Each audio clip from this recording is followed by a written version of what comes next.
What's going on, everybody? This is the Lord Humongous, Wasteland.com. I'm going to let a few people trickle in here. How you doing, Tom Lee? You know, I do like an hour's notice to before I do the live streams. Figured I'd see what happened if I only do like 10 or 15 minutes notice like I did today. Let a few people come in here. I got a few interesting things to talk about. I wanted to go over the California power outages. I'll probably do a whole separate video on this at some point, but I definitely wanted to mention it in today's video just briefly. Got to go Battlbox. And one of the crappy things that's recently happened, what's up, Kyle, is that my Instagram account, if any of you guys have a or subscribe to my Instagram account or know anything about it, let me know if you know anything about this. But it got compromised somehow. I don't think anyone's done anything with it. It was probably some sort of bot or something. But somehow they were able to change the email address associated with my account. So I went to log into Instagram, and it said my password didn't work. So I said recover password, and it said the email has been sent to, and it had like most of the email address blanked out and said something .ru, so like some Russian email address. And there's absolutely no way to get a hold of anyone at Instagram, and there's no help for tips or anything that they have that will work when you don't have access to the email account for that, or the email for that account. So if you guys have any knowledge on how to gain access to a stolen Instagram account, let me know. Otherwise, I'm going to have to probably just start a new one. And if you see anything weird on the Instagram account, I haven't had access to it for like a week, so I have no idea what's being done with it, or if you can like flag it as spam or whatever. I have no idea, but it's really annoying. There's absolutely no way to contact anyone at Instagram to do anything about this. But I'm also kind of sick, so if you hear me snarfing and making weird noises, it's just going to happen. But the California wildfires are interesting. Sorry, not wildfires. The power outages, because they were like planned. But you still hear these stories, and I tweeted about some of these, where people are like, "Oh my God, we don't know what to do," even though they've been told when they're going to have their power outages. There is one story that I read. I don't know if this is true or not, but it has been passed around about a guy who was on oxygen and died within minutes of the power being shut off. I don't know how you can be in such a fragile position and not have any sort of backup system set up. If you know you need this, whatever it is, so desperately that if the power goes out for even a few minutes, then you're fucked. Like that, you're not even ready for like a circuit breaker popping or something. You really are not ready for anything. And these people are trying to blame the power company, which may or not be doing stupid, shitty things. I don't know the details. But regardless, you're completely helpless if you're literally going to die within a few minutes of the power going out and you have no alternative system set up. I get that some of these people are probably in financial, not good financial positions, but it wouldn't be that expensive to set up something to give you an alternate source of power, at least for a few minutes or a few hours. I guarantee these people are spending their money on something other than that. Yeah, if you're still in California, I don't know what to tell you. All the various reasons, you probably should get the hell out. Things like this are only going to continue to get worse. That's what I've been telling people for years, is that my predictions are not that the U.S. is not going to have like a collapse moment per se. It certainly could, but I don't really see that happening.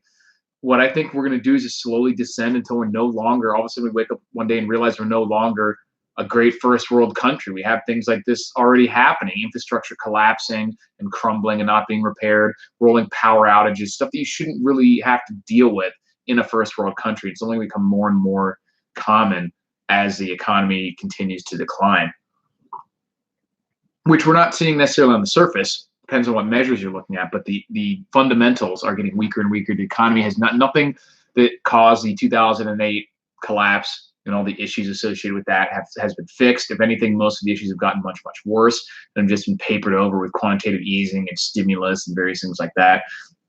So I'm hoping it can maintain at least through the election, so nothing crazy happens. But I can't foresee the economy maintaining without having a serious decline, with more than a couple years maybe. I definitely think we're going to see some serious problems within the next 1 to 5 years. Probably 5 years on the outside would be my guess, but you never know. I probably would have said the same thing. I probably did say the same thing 5 years ago, so who knows? Yeah, lenders are giving sketchy loans again. They're doing all the same stuff that they did in 2008, and all the fundamentals are even worse. All right, let's get some. It says probably Russian bots. Yeah, they're behind everything. It's amazing how people can say things like calling someone a Russian bot, and that's not considered a conspiracy theory. But all these other things that have considerably more evidence are denounced conspiracy theories. You can just call a presidential candidate a conspiracy, or I mean, a Russian bot with no evidence, and no one cares. But if you just ask, like, why did this building fall down by itself when it wasn't hit by a plane? And I'm not even one of these 9/11 truther people or something, but who thinks that George Bush orchestrated the whole thing. But you can't even ask questions about things like that without being labeled a conspiracy theorist. All I know when it comes to stuff like 9/11 and any other government involved operation, incident, whatever, is that the official story, whatever it is never 100% true. So that's my only stance on issues like that. But you're just not even allowed to ask questions about that stuff. You can't even be like, what the hell, what happened, without being accused of being a conspiracy theorist. But Hillary Clinton can just flat out say that someone is a Russian agent because she doesn't support open war in pretty much every country, and that's not conspiracy. My buddy's house burned to the ground in Paradise, California. Sucks, man. Barely got out with the clothes on his back. The whole region burned. Yes, it did. Some crazy stuff. One small question for people like us. I already do storage for fuel. Is NATO gas cans versus the U.S. military gas cans the real ones, not the fakes? Either way, the best gas cans are the Scepter, I think they're Canadian actually, and I don't think they make them anymore. And they're really expensive. You can get them. The rubber ones are better usually than like ones like this. You theoretically could. It'd probably be illegal, but you could use water cans to store, because these are made for water. They don't really make the ones and sell them for gas anymore. I think because there's a lot of regulations about how you're supposed to store gas. So official gas cans have to have all these like blow-off valves and safety features and stuff. But you could theoretically store gas in these water cans, but you would have to certainly mark it and check your local laws and all that other nonsense. Let's crack open the Battlbox. See what we got in here. We got 34 people. I'll run through this stuff really quick, and I can answer questions while I'm doing it. This one's a medium-sized box, not too heavy. I really like boxes, and they've gotten a lot better since they stopped trying to do any sort of theme. They can just put whatever cool stuff they want in there, not worry about sticking to a theme. And that's been that way for a while now, but I've liked them even more since then. It's pretty cool. For those of you guys who don't know, if you do follow my Twitter, I managed to pick up an old Bronco, 94 Bronco, the old OJ Special. It's a white Ford Bronco, to have a vehicle that can do some off-roading in and stuff like that, for eventually make it a bug-out vehicle. It's pretty stock right now. Got a lot of miles, so it's probably not perfect for bugging out just yet. But as I repair it, upgrade it, things like that, it should be good. But it's definitely already better for bombing around in the desert to go shooting than a Jetta, that's for sure. I was told they can use something called a paintbrush tool to direct static electromagnetic energy through 5G and power lines to cause neighborhoods or homes to catch fire. I have no idea. Never heard of anything like that. Are you a veteran? Yes, I am. I was in the Army, National Guard, deployed to Kuwait for a year in 2010, but I am out free and clear now. So that's why I can have sweet hair like this. Let's see what we got in our battle box. 511 Tactical snapback hat. I don't really wear hats too often, so I'll probably end up giving this hat away to one of you lucky fellers at some point. When I wear a hat, I tend to look like either a simpleton or like an undercover DEA agent or something. It's really strange. It makes me look like my head, like I have no hair or something. It's really bizarre. I don't look good with hats on. This box is a little bit of a letdown in my opinion. We'll see. We'll see. Camp cooking. Interesting. Meats, fire, a practical handbook. It's quite a bit of pages for a camp cookbook. Got all sorts of stuff in there, what you should carry. This could be useful for any sort of survival situation. Looks like it also has some information on wild edibles, like these steppe mushrooms or whatever they're called, or shelf mushrooms. That's what it is. Shelf mushrooms, acorn bread, cattails. That's cool. So kind of survival cooking in the camping situation. Badass soap on a rope, napalm. Is it shaped like a clay? It says Claymore soap. Warning, not for pussies. Interesting. It's actually shaped like a claymore. That's pretty awesome. It smells pretty fresh. I like that. Oh, and it actually has a little rope thing on here to go through that hole too, if you need to. Funny that it's shaped like a claymore. Smells pretty good. Here we have the world's strongest and most adaptable repair material. Heat Shape Fix 4J. Forge? 4J? Forge? Front towards your dirty parts. Exactly. Interesting. So this is like some sort of fiber tape. I'm not sure if you melt it on or how you activate it. It says for being splints, casts, forearms, shins. You can use it for first aid. Agriculture and equine home improvement and restoration, marines. So here's what you do. You do heat it. You heat the ribbon to 140 degrees or hotter to bend and mold it into desired shape. And use a hot water, a hair dryer, a heat gun, a microwave, open flame, or solar magnification. Once it becomes clear, the resin is hot enough to be shaped and adhere to itself to form a bond. As it cools and solidifies, it returns to white. So once it sets for a few minutes, it molecularly fuses to itself for a bond as strong as steel. Interesting stuff. So it's some sort of like resin that you can heat. Do you still have your 782 gear on the shelves? I'm not sure what you mean by 782. Am I missing something? I don't remember all the military codes. Is that like the mop gear? I can't remember. That is Forge stuff. Look like you still have it. Is that what you're talking about right here? I don't remember all the codes from military. My brain does not hold on to stuff that it doesn't think it needs. Just I really like your Shit the Fan movie reviews. Can you do more of those? Yes, I actually plan on doing more of those coming up soon because I really have fun doing them too. The problem is they just take a long time because I have to watch the whole movie and then the reviews and the actually talking about it takes a long time as well. But what's up, Brian? But yeah, I definitely will be doing more of those, guaranteed. V-Sharp Warthog Sharpener. That's a crazy looking sharpening system. Quick, easy, and adjustable. The ideal sharpener for game use. Sorry, for home use, chefs, fishermen, and hunters. Pretty cool. Pretty elaborate looking thing. Says it has a 3 quick snap angles. Sharpens both sides of the blade at the same time. Cool deal. It's one thing I definitely need to do more of is sharpening my knives. Here we have some sort of canvas bag. It says Bushcraft Grill, so it probably has a metal grill for cooking on, campfires or open flames or something like that. In a cool kind of yeah, these are cooking grills. These are super useful for cooking. Obviously, if you have an open flame, you got to have something to put the food on. Whether you're using a pan directly or something like that, you still have to set up some sort of system. These don't have legs with them, but if you have a small fire, you can use wood or something like that. Green wood doesn't burn as easily. You can use rocks, or you can simply dig a pit in the ground that's smaller than these, and Dakota hole fire or something like that. Put these over the top. You can use them probably with an existing stove of some kind. Pretty useful. Hellfire Bushcraft Grill. Or of course, you could make your own little metal stand legs out of a variety of things too. How much was this box? These are the highest tier boxes they send me. So I think it's like $150 if I'm not mistaken. I don't remember the exact price. You'll have to look on their website. What is this thing? This looks like a camp stool. There's definitely, I know they don't do themes anymore, but this is definitely a lot of camping type gear, base camp type gear.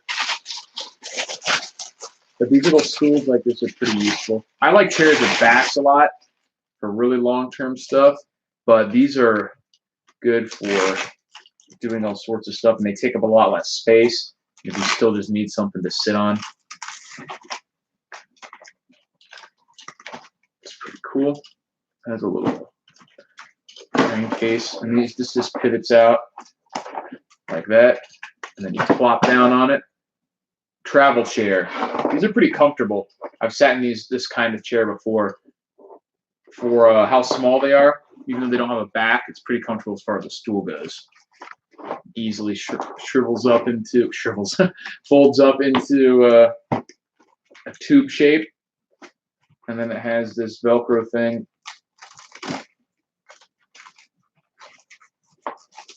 That's it. Not too heavy, maybe 2 pounds or something. Pretty cool. Definitely be hanging on to that. And then we got our knife of the month. This is the Wilmsen Copenhagen. Am I saying that right? Wilmsen. What do we got? Pretty cool. Looks like a fixed blade. Definitely got a neat look to it. Kydex sheath. Stuck in here. Here we go. It's a pretty cool knife. Nice thick blade. Os 8 steel, which I do actually really like knives with that typically. Seems to be pretty sharp right out of the box.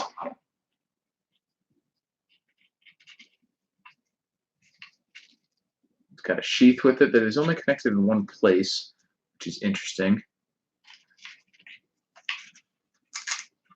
So you can take that off completely if you want to. I'm not sure exactly how it would attach. But it has different ways, obviously, for you to attach it over the belt loop like this. Yeah, that chair is it's not huge, those little stools. But if you just need something, I don't have a super large frame, so that stuff works for me. I only weigh about 167 pounds as of this morning. So I'm not sure exactly the different ways you would want to attach this on there and why it came attached only like that. But seems like it's got decent retention, just friction. It's really lightweight too, for how thick it is. It doesn't feel heavy. Like the way the pretty thin handle, so it doesn't. I don't have super large hands, so it fits in my hands pretty good. What's up, Count Spooky? What's up, Rick and everyone else? Shasta, Jason. Yeah, so that's the battle box. We got the knife, we got the grill, we got the sharpener, we got the camp stool, we have the resin fixing material, Claymore soap,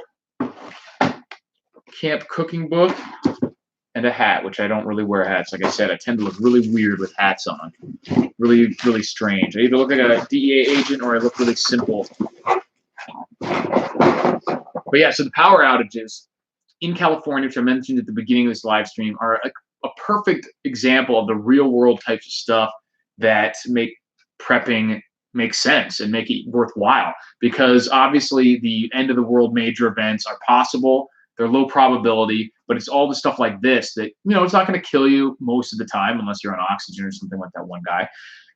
But for most people, it's not going to ruin their life or cause any lasting problems. But it could cause a lot of temporary problems, a lot of inconvenience, a lot of missed opportunities, a lot of expenses. You know, if you have to rush to take care of problems caused by this stuff when it happens instead of being prepared ahead of time, then you have to pay whatever prices are at the time. You know, whether stuff spikes up because of a hurricane and you have to run out and buy bottled water, or different types of lighting options and gasoline right then when everyone else is trying to do it too, and prices spike, instead of getting it whenever you feel like it and then just storing it. And so it can save you money. Obviously, it can save you a ton of time and convenience. You know, if everyone else is trying to go buy this stuff at once, you can avoid fights and conflicts because of that. You can avoid standing in lines. And then obviously all the actual problems that could result from having any sort of resources not be available. Electricity, heat, lighting, food, that's stuff that you need. And if you don't have it, certainly if this was somewhere other than California where maybe it got really cold, it could be a big problem to have rolling blackouts. And but even in somewhere like California, not have an ability to cook or clean for some people, to have hot water, like that's just stuff that preppers all are usually doing or taking care of.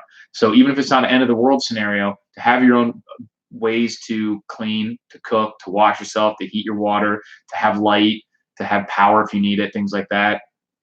Problem solved. Take something that could be a massive problem and turns it into a minor inconvenience, if an inconvenience at all. What's up, South Florida? Everyone else doing pretty good. Heard months ago that they wanted to see how people would react to no power 7 days. Here we go. I mean, I don't think that is there anyone who would be surprised by people reacting, how people react to power? We know what happens. We've seen this stuff happen before. I don't believe that these are in those ideas that these are all like super carefully orchestrated things. I think it's just a result of dumbassery and chance in a lot of situations. I don't think it's some master evil plan.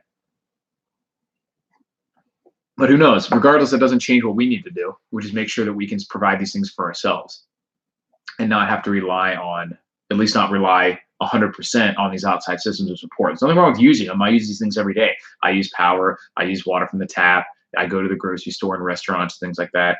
But I've set myself up so that if these things disappeared overnight, I would at least have a few months to figure something else out or to find alternate sources of these things, or at least to leave.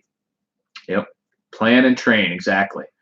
Robert Phoenix channel has been talking about it. Head up the masses. Herd up the masses. I thought you said head up the mass, something like that. Good evening. Nice to see everyone. What else we got? Okay, I think I'm caught up on all the. Got a water bob for all my friends for Christmas. That's good too. The problem with the water bob, or not a problem, but one of the issues that you could arise with I think because the water bobs are the ones that you fill in your tub, if I'm not mistaken, is that you have to have a little bit of notice because most people are not just going to leave it full in their tub full time. So it does give you an option if you have like, oh crap, something's happening like a hurricane or something, fill it up. But in a real sudden disaster, you would probably not be able to have time to fill it. But it definitely is better than nothing, gives you a lot of options, and it can hold quite a bit of water. That's why I have barrels of water because they're full right now, so I don't have to try and fill them if something happens. If something does happen, they're already full. And to me, that's a benefit. Obviously, they're you have to have somewhere to put them. So even though we rent here, you do have to have a little bit of space to put big barrels of water. If you own a place, it's easier, but it all still depends. Sometimes you might not be able to have them visible, or you get in trouble with homeowner association, things like that, stuff like that. Showing the love to resistance family members. That's nice. Tell them that when Trump is going to ruin the country or something, and they'll be like, oh my God, it'll get them all on board for prepping. I really don't care why someone feels the need to prep, because the more people who are prepared, even to any extent, a little bit prepared, moderately prepared, fully prepared, any of that helps everyone else. It makes the situation less dangerous, less dire for more people, less people that you have to worry about or stress about or try to help. Greetings from sunny Southern California. So if you're Southern California, you're probably not having to deal with too many of these power outages, right? From what I understand, it's mostly central or northern, not really Southern California, that they were doing these rolling planned blackouts. Base in Carolinas had its power cut deliberately to see how much they were prepared and find weaknesses. I did hear about that one, I think. That was a military base, though. It's a little different. They experiment on military guys all the time. Weird stuff. We found out about a lot of crazy stuff they were doing back in the day. Oh, you did get them toasted. I took some looking, but I got two 55-gallon rain barrels hooked up to the gutters. Yeah, exactly. If you can have stuff hooked up for rain barrels. A lot of people are talking about how it's illegal in a lot of areas. You know, if you can probably still, wouldn't suggest anyone do anything illegal, obviously, but I doubt that, at the same time, I doubt that there's people going door to door looking for these things. So if you make something discreet and then they're not going to really know. It's when you have a massive system and it's visible or ugly and other people are starting to complain about it. But most people are not going to notice a couple little 30-gallon barrels at the bottom of your rain spouts or something like that, even in the areas where it's technically illegal. Water heaters have 30+ gallons in them if you need to. Just turn the breaker off before emptying. They do. You'd want, some of them have rust and stuff in them, so you'd want to run that through a filter still for sure. Rain barrels in Georgia grows crap. For sure, any water that's sitting out in especially in places like Georgia, Florida, humid places like that with a lot of bugs, a lot of different types of plant and mold growth and humidity and all that, it will get stagnant or growth in it pretty quickly. You shouldn't have an open barrel. One of the best ways to prevent that is to put a lid on the barrel and have a hole in it just big enough for the spout water to go in, and then cover that hole with a mesh of some kind so the mosquitoes and things can't get in there and deposit larvae. So not that much contamination can get in. But regardless of what your water source is, even the source that I have, the tap water that's been sitting in these barrels that I put in the barrels, put a little bit of bleach in it, closed them up, I still am going to probably treat that as if it's just from a lake or something if I ever have to get it out to use it. You still want to run your water, no matter where you get it, you still want to put it through a filter or put some bleach or chlorine or something in it, things like that. Yeah, man, deposit larvae. That's what they do. I've lived in Florida for 30 years, man. I know what happens there. Stuff will get mosquito. You can have a tiny little amount of water and go mosquito larvae in it instantly. So, yeah, but the bottom line is I wouldn't worry too much about it getting contaminated because you should be planning on treating it anyways. Boiling, filtering, chemicals in it, whatever. Whatever your system is for treating water that you would get out of a pond or a lake, that's what you should be doing with the water you collect from your rain systems anyway, because it could have all sorts of crap in it from, it's running off your roof, so it's going to have some detritus in it, if nothing else. I put a tank in the ground in a leach field so that it stays somewhat fresh and put a hand pump on it. That'll work. You look very good, man. Like you're still in college. I appreciate it. Could be a model, your own line of prepper gear. Well, I actually do have my own line of prepper gear. It's at ruledwasteland.com. I haven't come up with anything too crazy yet, but I got my fishing kits. I got the t-shirts. And this actually is to show off my official degenerate status of my free casino shirts. This one's from the Palms. Yeah. Whenever anyone asks, I tell them it's for the garden and rabbits. Yeah, exactly. I mean, there's no reason. Just tell them you can tell them it's for all sorts of stuff. For washing your car, for watering your plants, whatever. The source article was about a man who had put a dam restricting water to a large area, community size. Yeah, most of the time, if you just do, no one's going to really find. What's up, Bug Out Bubba? Most of the time, I would venture to say that you're not going to have any trouble if you just in your backyard or something have a bucket or a barrel attached to the bottom of your rain spout. If you have a massive cistern or it looks really ugly and you're in a really hoity-toity HOA area, then maybe you'll get some people complain. But it's probably not because you're collecting rainwater. It's because of something like it's unsightly or whatever. So if that's the case, maybe you would have to bury them in the ground or just be a little more discreet about it. Instead of having a barrel right there under it, maybe have an attachment that has a hose on it, or maybe just store the equipment. Most people don't need to use that sort of thing in their everyday life. So maybe just build a system that you can set up to catch rainwater really quickly, a barrel, to slide it under your spout, something like that, and then just store it away somewhere, not actually using it for that for the time being, just use it in a disaster scenario. Because you don't have to have too much notice to drag a couple barrels out of your garage and set them up there. You know what I mean? So, and if you're in one of those areas where they say it's illegal, look at the laws. I'm sure there's some weird ways that the laws are written that if you just have a barrel there and it happens to get rainwater in it, that's not officially a rainwater catchment system. So who knows how the laws are written, but a lot of times they're written very poorly and they're rushed and they leave a lot of loopholes for depending on intent and things like that. So take a look at it. 2 drops of bleach in a gallon of water really does work. Yeah, but I'm most cases, depending on the concentration, you should be using 6 to 8 drops of bleach per gallon, depending on what the percentage of sodium hypochlorite is. 6 to 8 drops is usually what it takes to really kill everything in there in a gallon of water. Got to run. Good talking to you. Goodbye, Rick. Thanks for stopping by. The old waterbed was our water storage. Those were the days. Waterbeds are terrible, man. They're so uncomfortable. Like, they feel kind of cool to lay on, but the way it just like sinks in the middle, and then you're just like, oh, it is not comfortable long term to actually sleep on. Legality is only concerned if you get caught. Also, lawyers are amazing. You'd be amazed what they can help you accomplish. Yeah, but you'd be amazed what they charge you too. David M. just about caught up, says Bug Out Bubba. Good to know. Oh, he said he's been missing your vids. Yeah. I'm so behind on everybody's vids. It sucks. I've been working too much, as you can see by the fact that I haven't been making any of my own videos, which I feel terrible about. And I keep saying I'm going to make more, and I am going to make more, but I just keep letting time get away from me. But I'm really, really also behind on watching everybody else's videos because I haven't even been able to make my own.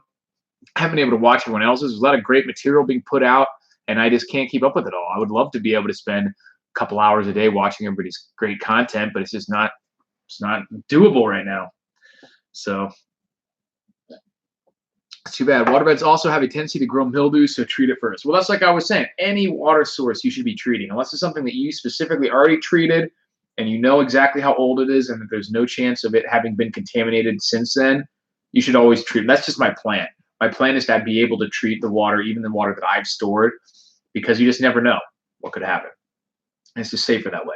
And a major, if you're in a shit fan scenario or any scenario where you're actually having to use water that you've stored, things are probably kind of serious, not the type of situation you want to get any sort of contaminated water in your body. So it's pretty trivial to give it some sort of treatment, whether that be boiling it, purifying it, pasteurizing with a sun oven, using tablets or bleach, or using some calcium hypochlorite.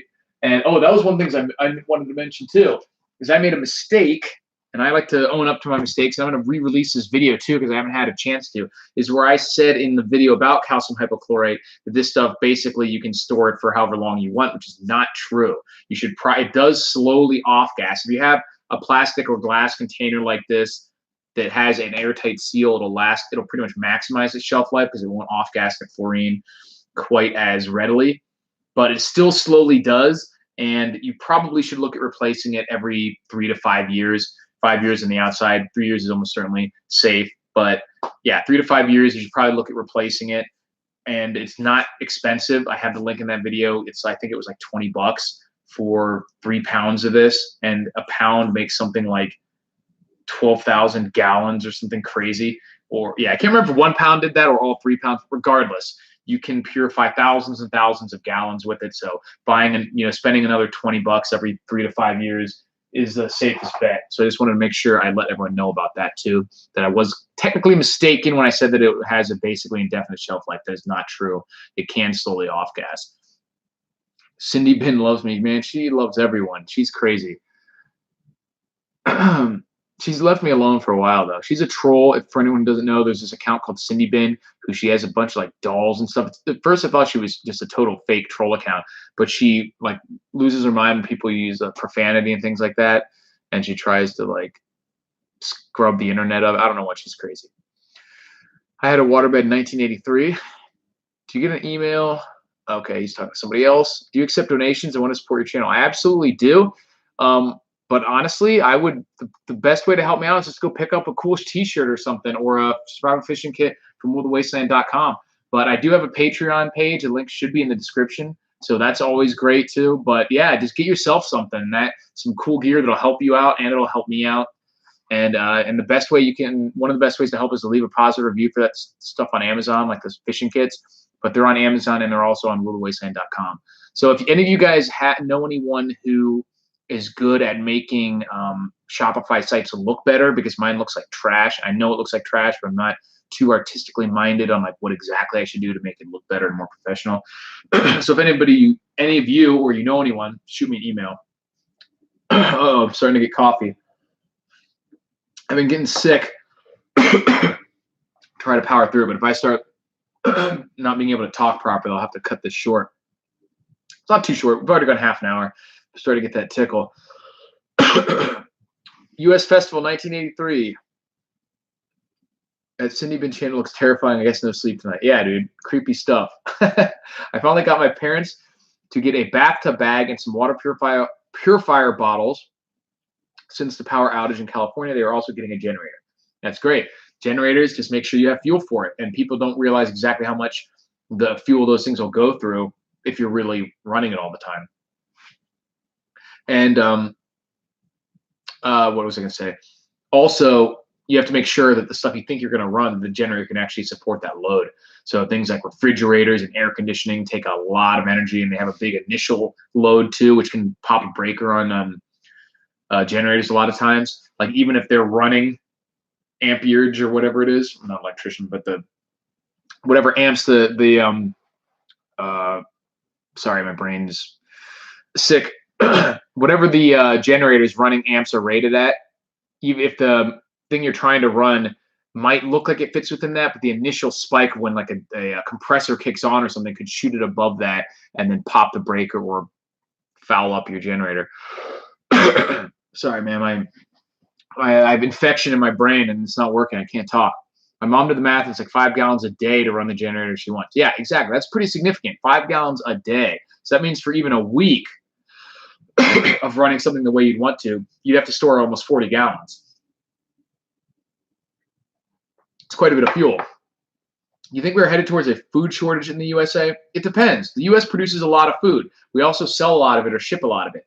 I think that the only way we really have a food shortage in the US is in the event that there was a economic collapse, and there wouldn't technically necessarily be a food shortage, but if our currency dies, then people might decide to sell the food to other countries that have stronger currencies. Because why would they sell it to broke Americans who can't pay, or what they can pay is just useless dollars, when they could sell it to other countries for currencies that are worth more? And you see this happening in other countries, things like Venezuela, stuff like that, where there is food being produced by these countries, but they don't want to sell it. All the people there are broke or can only pay in the useless local currency, so they sell it other places. Or you could have distribution issues, where all the food is being produced in certain parts of the country, but it can't get to where all the people are or where all the people need it.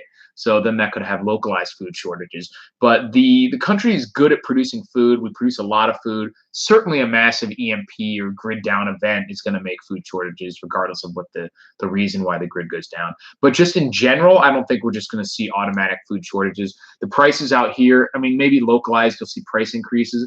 There was the flooding issues. I predicted that there wouldn't be major problems as a direct result of that. I haven't seen any yet here. If you guys have seen really huge upticks or increases in food prices, or any difficulty in finding stuff, let me know. Here, at least out in the Southwest area, especially Vegas where I'm at, food is cheaper than ever. Chicken, eggs, beef, none of that stuff, pork, none of it is hard to find. And I just bought chicken just today for $1.89 a pound for chicken meat. They've got eggs all over the place, beef as much as you want. Canned vegetables, you can still find them for 50, 60 cents a can here.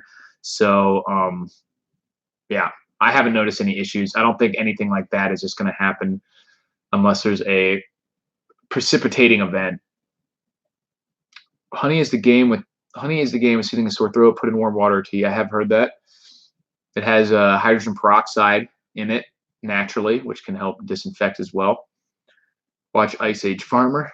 Not this summer. Cali sells food to China. Yeah, exactly what I'm talking about. I've actually, a few years ago, I was wondering why chicken wings were expensive all of a sudden, because growing up, I always remember not even growing up, when I was like in college, 10 years ago or whatever, they'd have 25-cent wings, or all you can eat wings for $10 or something. And I'm like, why is that gone now? Why don't they have all you can eat wings anymore, 25-cent wings anywhere? You're lucky if you can get wings for $1 now.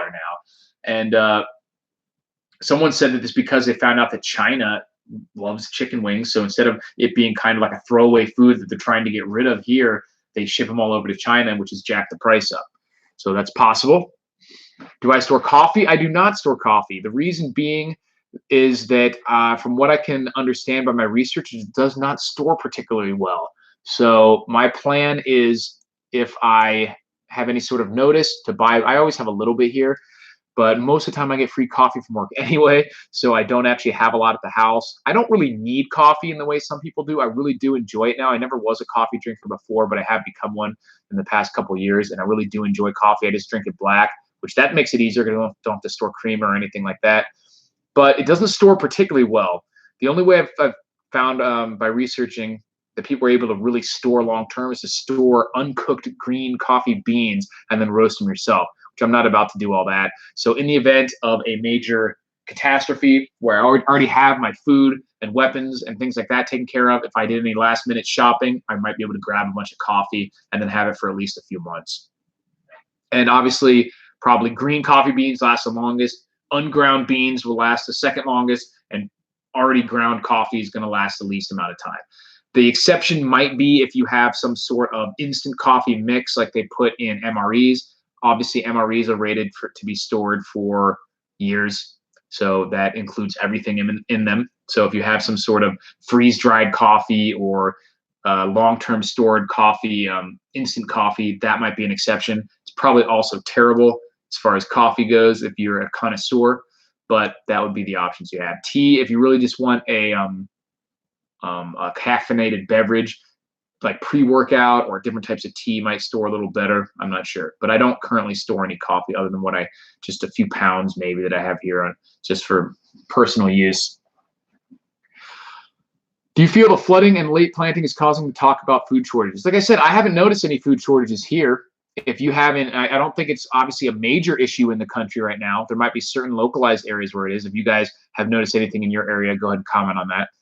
Buy coffee beans, green bag around 25 for large amount. Yeah, green bag. Hormones do wonders. Guess so. Feel better, buddy. Praying for you. Feel better. Appreciate it, man. I don't feel too bad, honestly. Everyone at my job has been getting like struck down with some sort of pestilence, so I figured I'd get sick sooner or later. I just got a little bit of gummy throat, but I don't feel too sick. Luckily, I haven't got a fever or anything yet, so fingers crossed.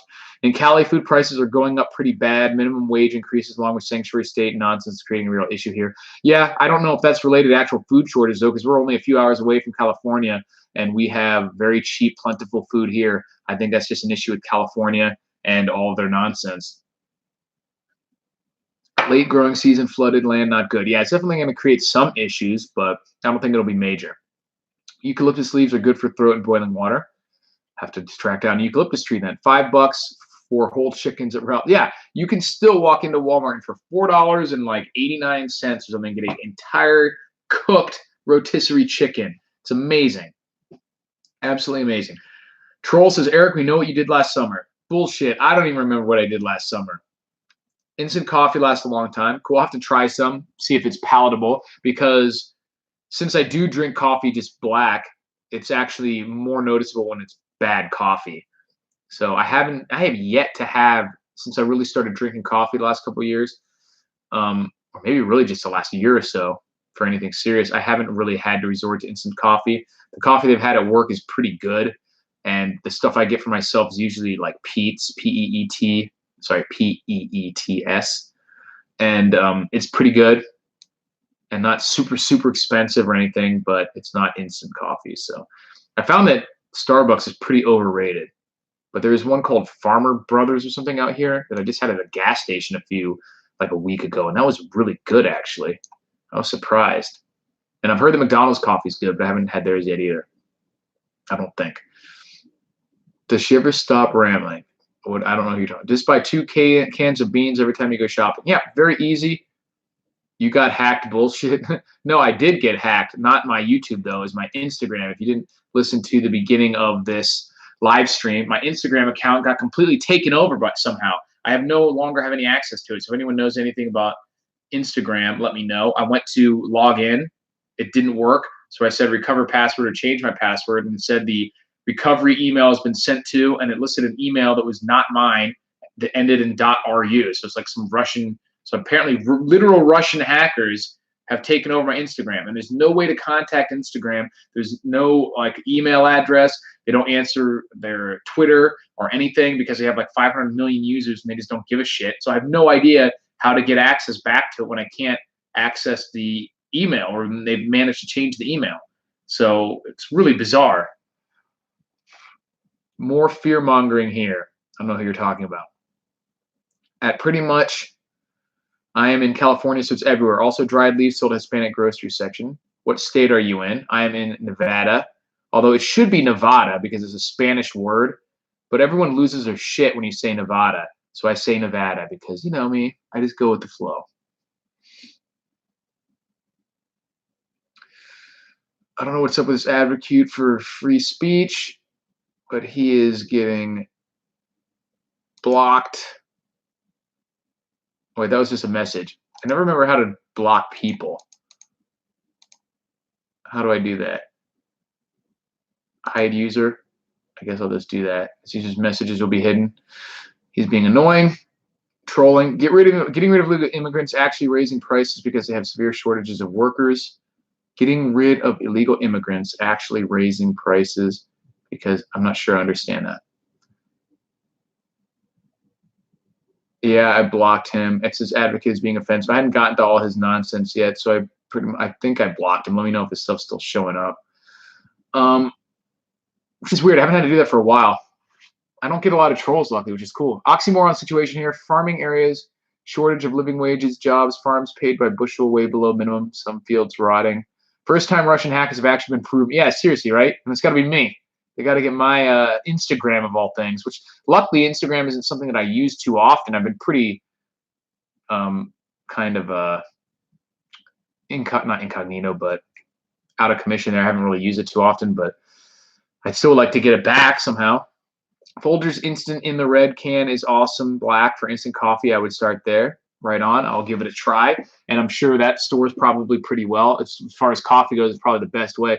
If you guys don't know, what instant coffee is, if I'm not mistaken, is they like they actually brew coffee like you would normally, and then they like spray it into a fine mist and like basically freeze dry it so that all the water is sucked out and only the little particles from the already made coffee are in there, and then you add water back into it and drink it. Pretty crazy. Could you greet Charlene Gill? Greetings, Charlene Gill. Dom Rep present. Not sure what that means. Dominican Republic present? Right on. Greetings to Dominican Republic. Troll, why hasn't he blocked you yet? I'm not sure who else I need to block, but if I see it, I'll do my best. 12 to 14 hours a day and 100 plus temperatures and below minimum wage, along with having to go farm to farm based on seasons. What? Russia's hacking our accounts? That's crazy. We got to clamp down on the Ruskies. Tell Hillary, man, she's all over it. 20 to 30% less corn yields and other food stuff can have a cascading effect on our way of life. High prices and shortage sure to come. We'll see.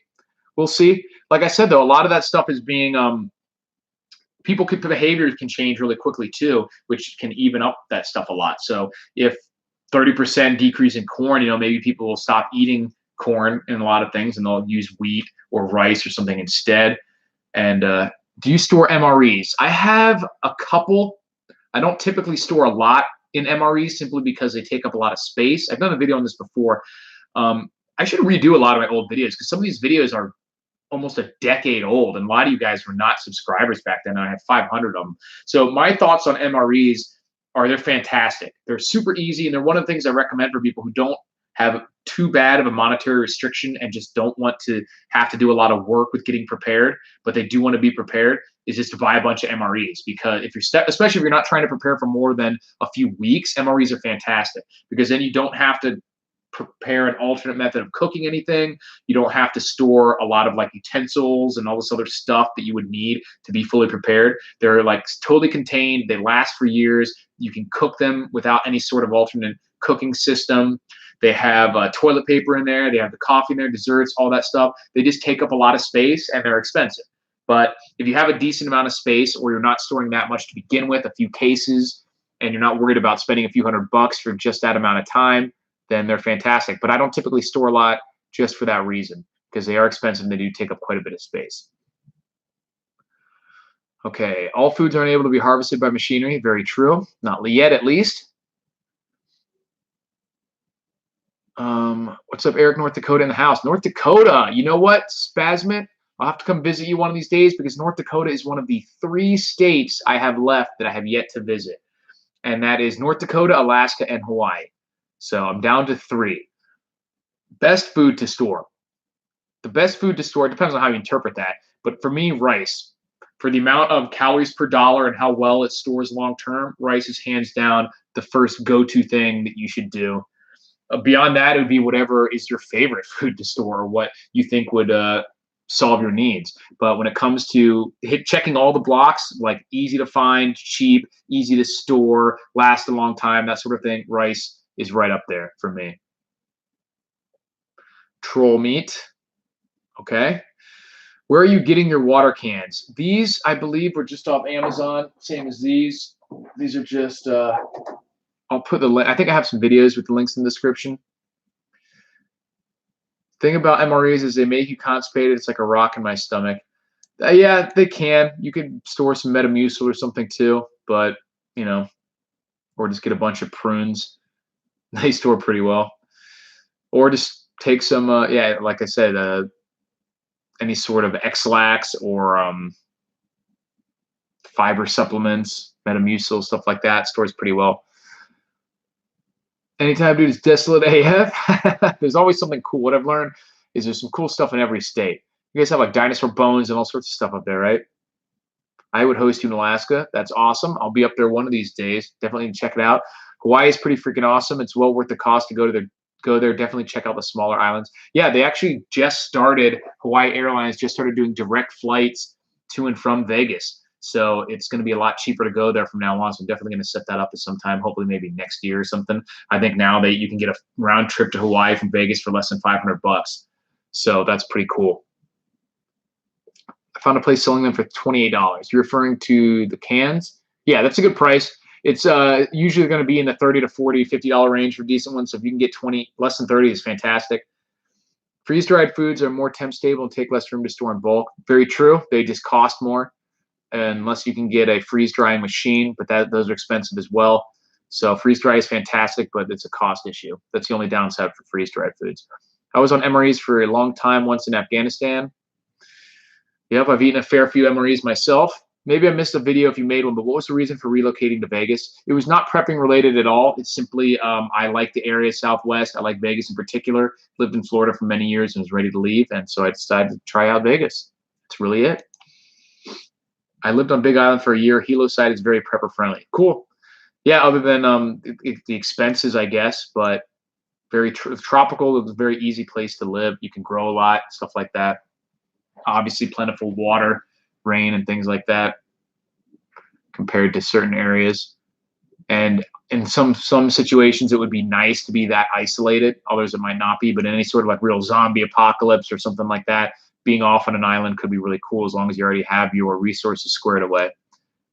I love Vegas. Been here 3 years. Great outdoor activities. Yeah, that's one of the main things I like about it is that you have all the advantages of a big city and all the advantages of being out in the boonies too if you want them. You know, I can go down to the strip, to a casino, to a huge sporting events or concerts or restaurants 15 minutes away, or another 15, 20, 30 minutes away. I can go be totally out in the boonies in the desert shooting at stuff with no restrictions. Off-roading, hiking, whatever. Awesome. I love that there's areas of the boat. What do you think of the Area 51 raid? Thought it was hilarious. I almost drove out there just to see, but I had to work the next day. But it was not as much of even a huge party as I thought would end up being. I really never thought that someone would try. I think one lady got drunk and like jumped the fence and got arrested or something, but nothing crazy. Pretty funny stuff. We were in the field for weeks at a time back then. Yep. Speak of California, need info, heard nothing. Yeah, well, in the beginning of the, if you're talking about me, in the beginning of the live stream, I was talking briefly about the power outage in California and how it's just a perfect real-world example of why prepping is important. It's not end-of-the-world stuff, but it's something that would be really problematic, in some cases dangerous, like there was an incident where someone apparently died because their oxygen cut off. And these are the type of things that being prepping can solve, can fix these problems. And MREs can stop you up really bad. I've never really had too much problems with them, though. People always ask if we're worried about water in Vegas. Not really. Lake Mead. I mean, yeah, Lake Mead is there.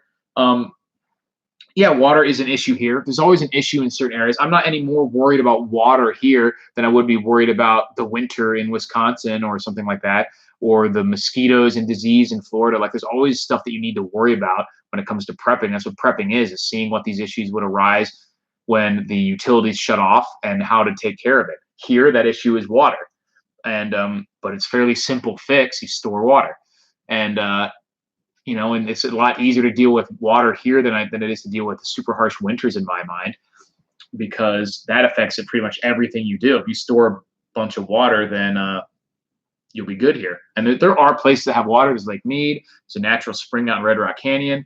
So there are water sources. It does rain. It's just desert, but it still does rain. So it's not as impossible to get water here as some people seem to think, but it's definitely something that you want to consider because it's not easy to find.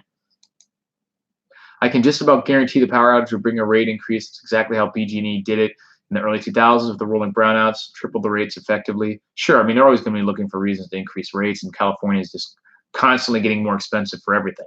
It's already shit the fan in many parts of SoCal, been that way for decades. Many hoods have 15 to 20 people living in 3-bed tract houses. Yeah, it's wild in some of these areas, San Francisco, stuff like that. You see all the hobos. People are literally shitting in the streets and everything. I mean, people are joking about how these areas are outlawing straws to save the environment, and meanwhile handing out free needles that are getting diseased and littered everywhere. It's total chaos in some places. And then these are also the areas that are paradoxically the most expensive to live a lot of times, which is crazy. Can't imagine. It sucks because California is a beautiful place. That's why everyone wanted to live there to begin with, but it's just gotten ruined, and I would never be able to live there, not with all the gun laws and everything the way they are. Well, I appreciate you guys tuning in. If you have any last-minute questions, let me know. I'm starting to get a little bit stuffy again. I don't want to bother you guys with my incessant coughing and whatnot. And we've gone about an hour this time. So, yeah, stay tuned. Check out worldofwasteland.com. And ruledwastelandblog.com. I haven't updated anything there recently, but that's where I put articles and whatnot. Appreciate it, Brian. Thanks for watching. And smash the like button if you guys don't mind. Talk to you guys later. Thanks, Chelsea. See you. Good night, everybody. Thanks, David.